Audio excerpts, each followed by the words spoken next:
ክቡራትና ክቡራን በመላው ዓለም የምትገኙ የጣና ቴሌቪዥን ቤተሰቦች እንደምን ዋላችሁ? ከጣና ቴሌቪዥን ዜና ክፍል አክብሮታዊ ሰላምታችን በያላችሁበት የምድር ዳርቻ ሁሉ ይድረሳችሁ በማለት የሚያዝያ 28 ቀን 2018 ዓ.ም የሰዓቱን ዜናዎች ርዕሶቹን በማስቀደም እናስደምጣችኋለን።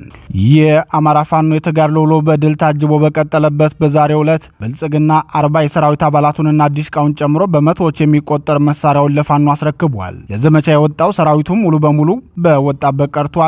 ይህ የሆነው በየትኛው ግንባር ነው የሚለውን የሰዓቱ ዜናችን በቀዳሚነት ያስደምጣችኋል። ከጋሸና እስከ ፍላቂት ያለው ቀጠና በከባድ ውጥረት ውሏል። ብልጽግናውን በርካታ ኃይሉን አስመትቶ የፋኖን የትጥቅ ክምችትም ማሳደግ የቻለ የሎጂስቲክ ክምችቱን ተቀምጧል። በዝርዝር ተሰሙታላችሁ። የባዲን ብልጽግናው ነውረኝነት ማብቂያ የሌለው ሆኗል። ሙስናን ለመከላከል ያደራጀውትን ኃይል ካድሬዎቹ በትነውብኛል ሲል የጸረ ሙስና ኃላፊው ቅሬታውን በህዝብ ፊት አጋልጧል። ዜናችን ዝርዝር ያሰናዳበት መረጃ ነው። የኢትዮጵያ ጉዳይ አቶ አንዳርጋቸው አሰግድ ቅንነት ብቻ ነው መፍትሄው ሲሉ እንደገለጹት ሌላ መፍትሄ እንደሌለው የኢትዮጵያ ኦርቶዶክስ ተዋሕዶ ቤተክርስቲያን ፓትርያርክ አቡነ ማትያስ ቀዳማዊ ገልጸዋል። ቅዱስነታቸውም ተማጽኖ አቅርበዋል። ዜናችን ሙሉውን ያሰማችኋል። የትራምፕ አስተዳደር ለኢሳያስ ካሮቱን ለብልጽግናው ደግሞ ልምጩን ይዞ መጥቷል። በዚህ ጉዳይ መጠነኛ የትንታኔ ዘገባ አሰናድተናል። ለመሆኑ በብልጽግናው ሊቀመንበር ላይ የተዘረጋው ልምጭ ምንድን ነው የሚለውን በትንታኔ ዘገባው ታገኙታላችሁ። የተወደዳችሁና የተከበራችሁ የጣና ቴሌቪዥን አድማጭ ተመልካቾቻችን እነዚህንና ሌሎች የግንባርና የትንታኔ ዘገባዎችን ይዘናል። እስከ ዜናዎቻችን ፍጻሜ ድረስ አብራችሁ እንድትቆዩ እየጋበዝን ወደ ዝርዝር ዜናዎቹ እናልፋለን።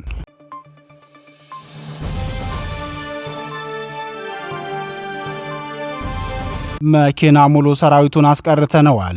ፋኖ የአማራ ፋኖ ብሔራዊ ንቅናቄ ጎንደር ጠቅላይ ግዛት በላይ ዘለቀ ዕዝ 206ኛ ከፍ ያለው ደሴ ኮርና ሜጀር ጄኔራል ቫንታባት አንደኛ ኮሮች በጥምረት ባካሄዱት ውጊያ አንድ መኪና ሙሉ የብልጽግና ሰራዊት ከጥቅም ውጭ በማድረግ ድል ተቀዳጅተዋል። የብልጽግናው ሰራዊት ከነፋስ መውጫ ከተማ ተነስቶ ወደ ወለላ ባር ለመግባት ጉዞ ላይ በነበረበት ወቅት መገንጠያ ተብሎ ከሚጠራው ቦታ ላይ የአንበሳው ጋይንት ክፍለ ጦር አባላት ባደረሱበት የደፈጣ ጥቃት ተሽከርካሪው ሙሉ በሙሉ ደግሞ የጫናቸው የሰራዊት አባላትን በሙሉ ከጥቅም ውጭ ተደርገዋል። ጠላት አንድ ፌሳር መኪና ሙሉ ሰራዊትና በአንድ ፓትሮል ደግሞ ዲሽቃ ጭኖ ነበር ወደ ወለላ ባር ለመግባት የተነሳው የሚለው የአንበሳው ጋይንት ክፍለ ጦር አመራር በአልሞ ተኳሽ የሰራዊታችን አባላት ባደረሰበት ጥቃት ተሽከርካሪው ሲገለበጥ ሰራዊቱ ሙሉ በሙሉ ከጥቅም ውጭ ተደርጓል። ፓትሮሉን ደግሞ የሜጀር ጄኔራል ቫንታባተ አንደኛ ኮርስ የደንሳ ብርጌድ ባደረሰበት ጥቃት ዲሽቃውን ጨምሮ የጫነውን ሎድ ሙሉ በሙሉ አስረክቧል ሲል ተናግሯል። ከ15 ቀን በፊት የአንበሳው ጋይንት ክፍለ ጦር ዋና አዛዥ የነበረውን አርበኛ አንደበት ክንዳለምን በክብር መስዋዕት ተከትሎ የብልጽግናው ምስራቅ ዕዝ አንድ ክፍለ ጦር አዛዥ ኮሎኔል ዓለም የታደለ የጽንፈኛውን ኃይል ደምስሰነዋል፣ ሰብሳቢያቸውን አንደበት ክንዳለምን ከመታን በኋላ ጽንፈኛው ተበትኗል ሲሉ መናገራቸው አይዘነጋም። ጋይንት ንፋስ መውጫ ላይ ምርጫ ለማድረግ ዝግጅቱን ማጠናቀቁን የገለጸው የደቡብ ጎንደር ዞን አስተዳደርና የኮማንድ ፖስት አመራር አሁን ላይ ጋይንት ላይ ያለው የጠላት አቅም ተዳክሟል፣ የታች ጋይንቱን ጽንፈኛና የስማዳውን ኃይል ነው ትኩረት ማድረግ ያለብን ሲል መገምገሙ ይታወሳል። ሆኖም የአርበኛ አንደበት ክንዳለም መስዋዕት በልህ እንዲነሱ ያረጋቸው የአንበሳው ጋይንት ክፍለ ጦር ሰራዊት አባላት በዛሬው ዕለት በወሰዱት የተጠና የደፈጣ ጥቃት አንድ ተሽከርካሪ ሙሉ የብልጽግናን ሰራዊት ከጥቅም ውጭ ሲያደርጉ አንድ ዲሽቃ ብሬንና ከመቶ በላይ ክላሽንኮቭ ማግኘት ችለዋል። ይህን ድል አስመልክቶ አስተያየቱን ለጣና ቴሌቪዥን የሰጠው የክፍለ ጦሩ አመራር ሰራዊታችን ዛሬ የፈጸመውን ድል ተከትሎ ከፍተኛ ደስታ ላይ ነን፣ አንደበት አልሞተም እያለ በጀግናው መሪው እየፎከረ ድሉን እያከበረ ነው ብለዋል። የክፍለ ጦሩ አመራር አክሎም የጠላት ሰራዊት ቀጠናው ሰላም ነው፣ ፋኖ የለም የሚል ግምገማ ስለነበረውና ከዞኑ በተሰጠው መመሪያ ሙሉ ሎጂስቲኩን ፓትሮል ላይ ጭኖ ነበር ወደ ወለላ ባር ለመግባት ጉዞ ያደረገው። በዚህ የተነሳ ሙሉ ኃይሉን ነቅሎ ሲወጣ ባደረስንበት ምት እጅግ ከፍተኛ ዋጋ የከፈለ ሲሆን በአሁኑ ሰዓትም ቀጠናው ላይ የጠላት ሰራዊት ከፍተኛ መደናገጥ ውስጥ ገብቷል ሲል ተናግሯል። የአማራ ፋኖ ብሔራዊ ንቅናቄ ጎንደር ጠቅላይ ግዛት በላይ ዕዝ 206ኛ ከፍ ያለው ደሴና ሜጀር ጄኔራል ቫንታባተ ኮሮች ከደቡብ ጎንደር ዞን 18 ወረዳዎች መካከል በ13 ወረዳዎች የተቀናጀና የተናበበ ውጊያ በማድረግ ተደጋጋሚ ድሎችን እየተጎናጸፉ መሆኑ ይታወቃል።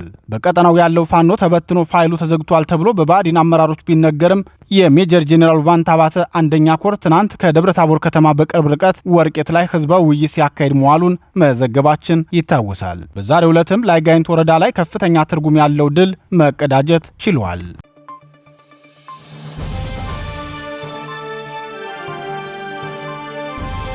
25 የጠላትን ሰራዊት መተናል። ፋኖ አርበኛ ድርሳን ብርሃኔን መሪ አድርጎ የመረጠው የአማራ ፋኖ ብሔራዊ ንቅናቄ አጼ ምኒልክ ሕዝብ በዛሬው ዕለት መቄት ላይ ታላቅ ድል መቀዳጀቱን አስታወቀ። የአማራ ፋኖ ብሔራዊ ንቅናቄ መመስረቱን ተከትሎ የዙ መሪ የነበረው ዋርካው ምሬ ወዳጁ የድርጅቱ ፖሊት ቢሮ አመራር መሆኑ ይታወቃል። በዚህ ምክንያትም አጼ ምኒልክ ዕዝ ከዋና አዛዡ ጀምሮ በርካታ የኃላፊነት ቦታዎችን እንደ አዲስ አደራጅቶ ትናንት ይፋ ሲያደርግ ከ40 በላይ የአመራር ምደባ ሰርቶ ይፋ አድርጓል። የአማራ ፋኖ ወደ አንድ እንዲመጣ ከፍተኛ ጥረት በማድረግ የሚታወቀውና በሁሉም እዞች ለዚህ ስራው ምስጋና የተቸረው አርበኛ ድርሳን ብርሃኔ የአጼ ምኒልክ ዕዝ ዋና አዛዥ ሲሆን ኮሎኔል ሞገስ ዘገየ ወታደራዊ አማካሪ፣ አርበኛ ወንድሙ ማሩ ወታደራዊ አዛዥና አርበኛ በለጠ ሸጋው ዘመቻ መሪ ሆነው መመረጣቸው ይታወቃል። አርበኛ ረዳ ውበቱ ደግሞ ምክትል አዛዥ ሆኖ ተመርጧል። በዚህ መልኩ የዛ አደረጃጀቱንና የኃላፊነት ምደባውን የሰራው አጼ ምኒልክ ዕዝ 303ኛ አሳምነው ኮር 81ኛ ክፍለ ጦር ዛሬ ባደረገው ውጊያ ከ25 በላይ የብልጽግናውን ሰራዊት ከጥቅም ውጭ ማድረጉን አስታውቋል። የአማራ ፋኖ ብሔራዊ ንቅናቄ ወሎ ቤት አማራ አጼ ምኒልክ ዕዝ 303ኛ አሳምነው ኮር 81ኛ ክፍለ ጦር ዛሬ ጧት ከጋሸና ወደ ፍላቄት ሲንቀሳቀስ በነበረው የብልጽግናው ሰራዊት ላይ የፈጸመውን የደፈጣ ጥቃትና ድል አስመልክቶ የ81ኛ ክፍለ ጦር ህዝብ ግንኙነት ክፍል ሲገልጽም ከቁር አንበሳ እስከ ሲሳይ ቀጠና ነበር የደፈጣ ጥቃት የተሸፈነው። በዚህ የደፈጣ ጥቃት የጠላትን ኃይል በከፍተኛ ሁኔታ በመምታት ከባድ ሰዋዊና ቁሳዊ ኪሳራ አድርሰንበታል ብለዋል። የደፈጣ ጥቃቱን ተከትሎ ወደ መደበኛ ውጊያ በተሸጋገረበት የዛሬው ተጋድሎ የተገኘውን ድል አስመልክቶ ህዝብ ግንኙነት ክፍሉ ሲገልጽም የብልጽግና ሰራዊት በደረሰበት የደፈጣ ጥቃት ተደናግጦ የወደቁትን አባላቱን ሳያነሳ እግሬ አውጪ ብሎ ፍላቂት ከተማ ፈርጥጦ ገብቷል። ሆኖም እስከ ከተማው ድረስ ተከታትለን በመግባት ከፍተኛ ምት አሳርፈንበታል ሲል ገልጿል። የአጼ ምኒልክ ዕዝ 303ኛ አሳምነው ኮር 81ኛ ክፍለ ጦር በአርበኛ ሙቀት ሞላ የተመራ ውጤታማ ኦፕሬሽን አድርጎ ከብልጽግናው ሰራዊት መካከል 10ሩን እርምጃ ሲወስድባቸው 15 ደግሞ ጉዳት ደርሶባቸዋል። ከዚህ በተጨማሪም የተገኘ ጦር መሳሪያ 10 ክላሽንኮቭ፣ 700 የብሬን ተተኳሽ፣ 850 የክላሽንኮቭ ተተኳሽ፣ 10 የወገብ ትጥቅ፣ 8 ቦምብ፣ 11 የወገብ ትጥቅና 13 ወታደራዊ ሻንጣ ለፋኖ ገቢ የሆነበት ተጋድሎ መሆኑን የክፍለ ጦር ህዝብ ግንኙነት ኃላፊ አርበኛ 50 አለቃ መንግስቱ ካሳ ተናግሯል።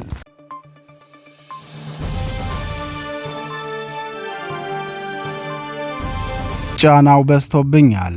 ባለስልጣኑ የጸረ ሙስና ስራዎችን ለማከናወን አሰራሮችን አዘምኜ እየተንቀሳቀስኩ ቢሆንም በመንግስት ከፍተኛ ባለስልጣናትና በኮማንድ ፖስት ሰብሳቢዎች ከፍተኛ ጫና እየደረሰብኝ ነው ሲሉ በደቡብ ጎንደር ዞን ደብረ ታቦር ከተማ አስተዳደር የሥነ ምግባር መኮንን ገለጹ።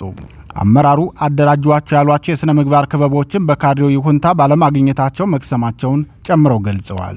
የደብረ ታቦር ከተማ አስተዳደር በትናንትናው ዕለት ጸረ ሙስና ዘመቻ በሚል ባዘጋጀው ህዝባዊ የውይይት መድረክ ላይ ሌላ ህዝባዊ ተቃውሞ እንደገጠመውም ተገልጿል። ሙስናና ብልሹ አሰራርን ለመከላከል በትኩረት እየሰራው ነው በሚል የውይይት መድረክ ያዘጋጀው የከተማ አስተዳደሩ የሥነ ምግባር መኮንኑ አቶ ይመኑ አለኸኝ የመወያ ሰነድ ይዘው ቀርቦ የነበረ ቢሆንም ተቀባይነት ሳያገኝ እንደቀረ ምንጮቻችን ገልጸዋል።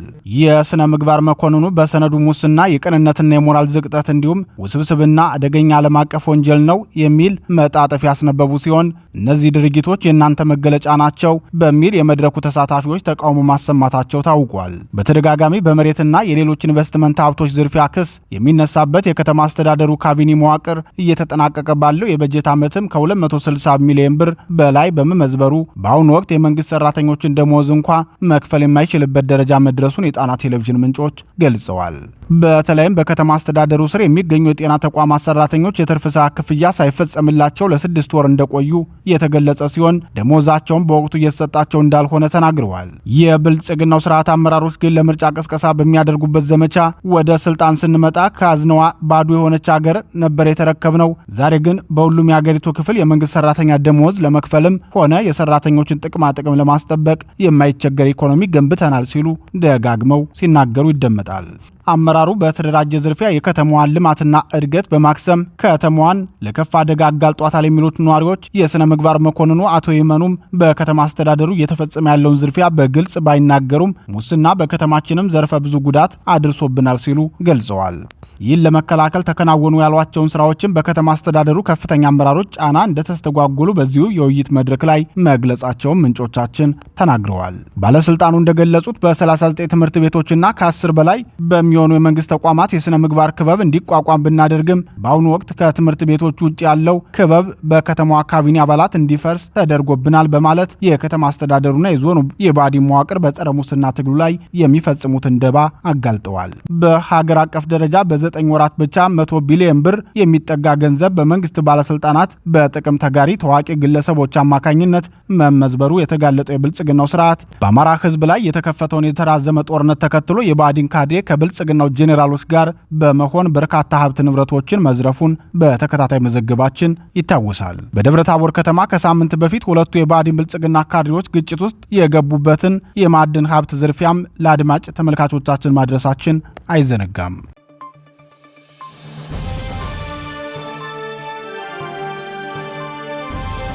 የፓትርያርኩ ተማጽኖ በኢትዮጵያ እየተካሄደ ያለው ጦርነትና ቀጣይም ያረበበው የጦርነት ስጋት አሳሳቢ መሆኑን የኢትዮጵያ ኦርቶዶክስ ተዋሕዶ ቤተክርስቲያን ፓትርያርክ አቡነ ማትያስ ገለጹ። ቅዱስነታቸው ይህ ችግርም መፍትሄ የሚያገኘው በመሪዎች ርኅራኄ መሆኑን ተናግረዋል። ዛሬ በአዲስ አበባ በተጀመረው ዓመታዊ የረከበ ካህናት የቅዱስ ሲኖዶስ ምልዓተ ጉባኤ መክፈቻ ላይ ባደረጉት ንግግር የኢትዮጵያ ኦርቶዶክስ ተዋሕዶ ቤተክርስቲያን ፓትርያርክ አቡነ ማትያስ በየደረጃው የሚገኙ የሀገር መሪዎችና የፖለቲካ ልሂቃን ሁሉ ፈሪሃ እግዚአብሔርን በልባቸው እንዲያሳድሩና በእግዚአብሔር ሕዝብ ላይም ከመጨከን እንዲቆጠቡ ሲሉ ጥብቅ ማሳሰቢያ ሰጥተዋል። ፓትርያርኩ በመልእክታቸው እንደገለጹት በላላዊ በማዕከላዊና በታህታዊ መዋቅር የምትገኙ የሀገር መሪዎችም ሆናችሁ አማራጭ ሀሳብ አለን ብላችሁ የምትንቀሳቀሱ ልሂቃን ሁሉ የሕዝብን የልብ ትርታ ማዳመጥ ይገባችኋል። ሕዝቡ የሚፈልገው በአንድነትና በእኩልነት መኖርን፣ ፍትህ እንዲሰፍን፣ በሰላም ወጥቶ መግባትንና ለኑሮ የሚበቃ ምጣኔ ሀብት ማግኘትን እንጂ ጦርነትና ግጭት ከብዶበታል ብለዋል። አቡነ ማትያስ አክለውም እነዚህ መሰረታዊ ፍላጎቶች ሲሟሉለት ብቻ ሕዝቡ ተደመጥኩ ብሎ አመራሩን እንደሚከተል አስገንዝበዋል። ሰውን መያዝ የሚቻለው በኃይል ሳይሆን የሰውን ሕሊና በማሳመንና በመርታት ነው ሲሉ የገለጹት ቅዱስነታቸው ማንኛውም አይነት ችግር በሰላምና በሰላም ብቻ እንዲፈታ ጥሪ አቅርበዋል። ከሰላማዊ መንገድ ውጭ የሚደረጉ አማራጮች ሁሉ ለሀገር ዘላቂ ሰላም እንደማይበጁም በንግግራቸው አጽንኦት ሰጥተው የገለጹ ሲሆን በተለይም በስልጣን ላይ ያሉት አካላት ቆም ብለው ሊያስቡ እንደሚገባቸው አሳስበዋል። በሌላ በኩል ቤተ ክርስቲያን የሰላምና የእርቅ ተልእኮዋን በሚጠበቀው ልክ መወጣት እንዳልቻለች የገለጹት ፓትርያርክ አቡነ ማትያስ ቀዳማዊ አንዳንዴም የዓለሙ መሳሪያ ሆኖ መገኘት ችግሩን ይበልጥ እንዳሳስበው ሳይሸሽጉ ተናግረዋል። በመሆኑም አሁን ያለውን ግጭትና መለያየት ለመንቀስ ሕዝቡን ወደ ፍቅርና ወደ ዘላቂ የጋራ ጥቅም ማምጣት የዚህ ጉባኤ ዋነኛ ተግባር ሊሆን እንደሚገባም ለጉባኤው አባላት አሳስበዋል። ለቀጣዮቹ ቀናት የሚቆየው ይህ የቅዱስ ሲኖዶስ ምልዓተ ጉባኤ በሀገራዊ ሰላም፣ በቤተ ክርስቲያን አንድነትና በተለያዩ ወቅታዊ ጉዳዮች ላይ በዝርዝር ተወያይቶ ውሳኔዎችን የሚያሳልፍ መሆኑን የጠቅላይ ቤተ ክህነት ሕዝብ ግንኙነት ክፍል አስታውቋል። የብልጽግናው ስርዓት ወደ ስልጣን ከወጣበት 2010 ዓ.ም ጀምሮ ከ1.2 ሚሊዮን በላይ ሕዝብ በጦርነት ያለቀ ሲሆን በተለይም በህወሓትና በብልጽግናው መካከል የተካሄደው ጦርነት ከ1 ሚሊዮን በላይ ሕዝብ በመብላት ቀዳሚው ነው። ሁለቱ ኃይሎች አሁንም በድጋሚ ወደ ጦርነት ለመግባት በህወሓት በኩል ቀጥተኛ ጥሪ እየቀረበ ሲሆን ብልጽግናው በበኩሉ ይህን አጋጣሚ ተጠቅሞ ወደ ጦርነት ለመግባት በከፍተኛ ዝግጅት ላይ መሆኑን እየገለጸ ነው። የአቡነ ማትያስ ቀዳማዊ ማሳሰቢያና ተማጽኖም ከዚህ የህወሓት አሁናዊ ውሳኔና ከብልጽግናው ፍጥጫ በኋላ ነው።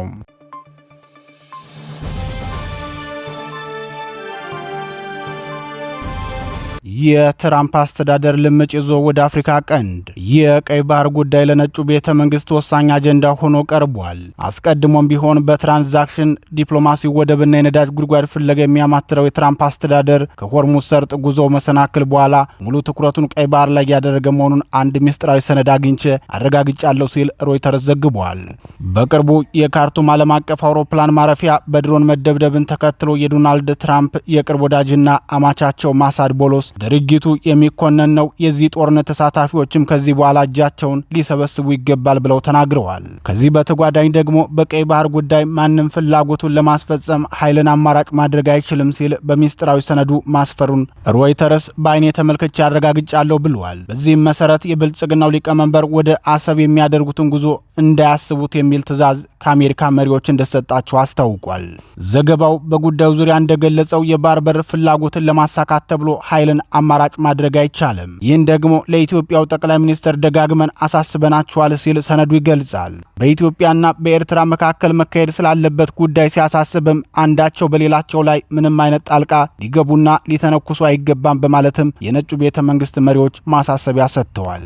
ሮይተርስ በነጩ ቤተ መንግስት የተዘጋጀውን ሚስጥራዊ ሰነድ በአይኔ በብረቱ ተመልክቼ ልኬላቸዋለሁ ብሎ ባሰራጨው ዘገባው የትራምፕ አስተዳደር ለኢሳያስ አፈወርቂ መንግስት በርከት ያሉ ስጦታዎችንና መደላያዎችን ይዞ መቅረቡን ይገልጻል። ከነዚህ ማማለያ ስጦታዎች መካከል በኤርትራና በአገሪቱ ባለስልጣናት ላይ የተጣሉ ማዕቀቦችን እንዲነሱ የሚያደርገው እቅድ ቀዳሚው ነው። ይህም በአቶ መለስ ዜናዊ ተደጋጋሚ ጥያቄና በኢጋድ ልዩ ጫና በአስመራው መንግስት ላይ ተደጋጋሚ የተጣሉት ማዕቀቦች ከዚህ በኋላ ሊነሱ ይችላሉ ማለት ነው። ሆኖም በእነዚህ ነጥቦች ላይ የአስመራው መንግስት ቃል አቀባይ የማነ ገብረ መስቀልም ሆኑ የብልጽግናው ሊቀመንበር የግል ቃል አቀባያቸው ቢሌኔ ስዩም ሮይተርስ ጠይቋቸው ምላሽ ለመስጠት ፈቃደኛ እንዳልሆኑለት ገልጿል። በዚህ የሮይተርስ ዘገባና የማሳድ ቦሎስ መግለጫ ላይ ሶስት መሰረታዊ ጉዳዮችን እናገኛለን። በመጀመሪያ የምንመለከተው ጉዳይ የትራምፕ አስተዳደር በብልጽግናው መንግስት ላይ ልምጭ እያነሳ መሆኑን አመላካች እንደሆነ እንረዳለን። ለኤርትራ ከማዕቀብ ማንሳት እስከ ማንም እንዳይነካሽ ግብዣ ሲቀርብላት በአንጻሩ ለብልጽግናው መንግስት የሰጠው ማስጠንቀቂያ ሱዳን ላይ እጅን አስወጣና በወደብ ምክንያት የሰው ሀገር ሉዓላዊነት አትዳፈር የሚሉ ናቸው። ማሳድ ቦሎስ የካርቱሙን አውሮፕላን ማረፊያ ጥቃት አስመልክቶ በሰጡት አስተያየት ጥቃቱን የፈጸመው የዳጋሎ ጦር ነው፣ ነገር ግን የጥቃቱ አስተባባሪዎች ሌሎች ደጋፊ ሀገራት ናቸው። እነዚህ ሀገራት ሊያርፉ ይገባል ማለታቸው ለብልጽግናው መንግስት ከባድ ዲፕሎማሲያዊ ኪሳራ ነው። ከዲፕሎማሲያዊ ኪሳራም ባለፈ ቀጣይ ጫናዎች የበለጠ ሊበረቱበት እንደሚችሉ በተለይም HR 937 የሚባለው ረቂቅ አዋጅ በአሜሪካ ኮንግረስ የሚጸድቅ ከሆነ ለዓመታት በኢሳያስ ትከሻ ላይ የነበሩ ማዕቀቦችን የብልጽግናው ሊቀመንበር ወደ እሳቸው ሊዞሩላቸው እንደሚችሉ ይጠበቃል። ሌላው በዚህ ዘገባና አሁናዊ የአሜሪካ አስተዳደር አቋም ሊያሳየን የፈለገው ነጥብ የአሜሪካ መንግስት ቀይ ባህር ላይ በዘላቂነት የመስፈር ፍላጎት እንዳላት ነው። በኢራኑ ጦርነት ሆርሙዝን በኢራን ከመነጠቋም ባለፈ በመካከለኛው ምስራቅ ያሏት ሁሉም ጦር ሰፈሮች የጠላት ኢላማ ሆነዋል። ይህ ማለት ደግሞ አሜሪካ ሌላ የባህር መስመር የበላይነትና የጦር ሰፈር ማስፋፋት ስራ በአፍሪካ ቀንድ ላይ እየዘረጋች መሆኑን ያመላክታል።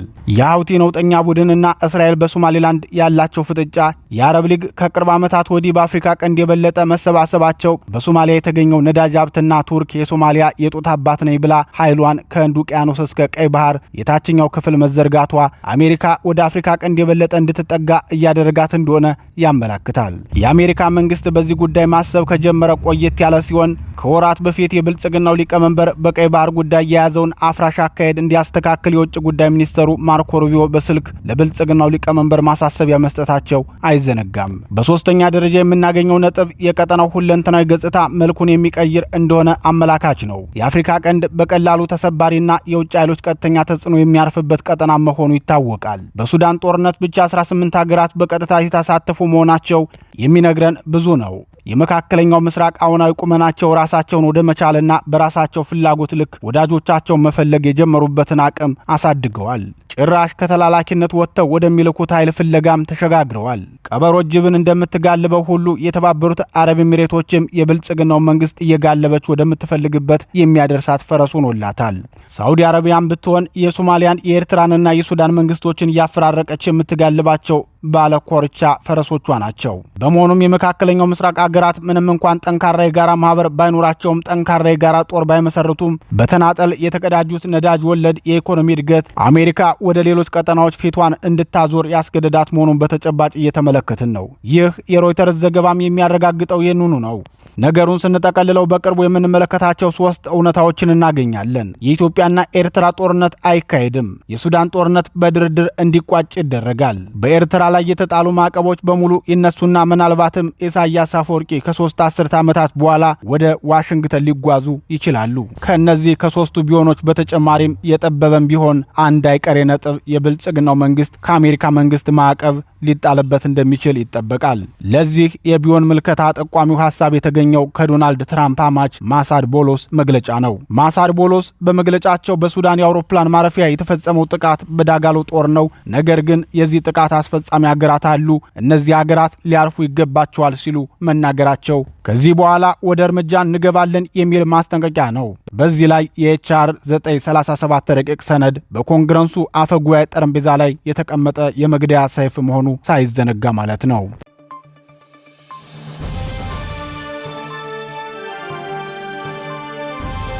የተወደዳችሁና የተከበራችሁ የጣና ቴሌቪዥን አድማጭ ተመልካቾቻችን የሰዓቱ ዜናችን የተከታተላችሁትን ይመስል ነበር። በምሽቱ የጣና ዜና ወጃችን እስከምንገናኝ በዚሁ ተሰናበትን። ጤና ይስጥልን።